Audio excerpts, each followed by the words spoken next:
আজকে আমি বাড়িতে খুব সহজে কিভাবে মোগলাই পরোটা বানাই চলো তোমাদেরকে আজকে দেখাবো। দেখো এখানে ময়দার মধ্যে আমি চিনি ও লবণ ও সাদা তেল নিয়ে নিচ্ছি আর একটু একটু জল দিয়ে ময়দাটা খুব ভালোভাবে মেখে নেব।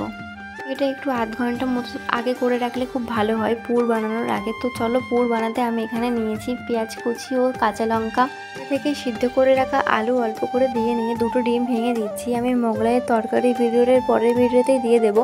এরপর আমি এর মধ্যে এক এক করে মশলাগুলো দিয়ে দেবো। প্রথমে আমি এখানে জিরা গুঁড়ো, ধনে গুঁড়ো ও লঙ্কা গুঁড়ো ও স্বাদ মতো লবণ দিয়ে নিলাম। এই পুরটা যখন তৈরি হয়ে যাবে আগে থেকে মেখে রাখা আটাটা আমি বেলে নিয়েছি। দেখো এটা আমার গোল হয়নি, এটা তোমরা ইগনোর করে যেও।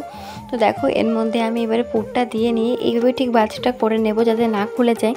তবে তেল গরম করে তার মধ্যে আমি দিয়ে দেবো। আমার মোগলাই তৈরি খুব সহজেই বাড়িতে এইভাবে বানাতে পারো। এরপরে এটা লাল লাল হয়ে আসলে তুলে নেবে। আচ্ছা আমি এরপরে কি রেসিপি ট্রাই করবো তোমরা প্লিজ কমেন্টে বলো তো, আর তাড়াতাড়ি সাবস্ক্রাইব করে দাও।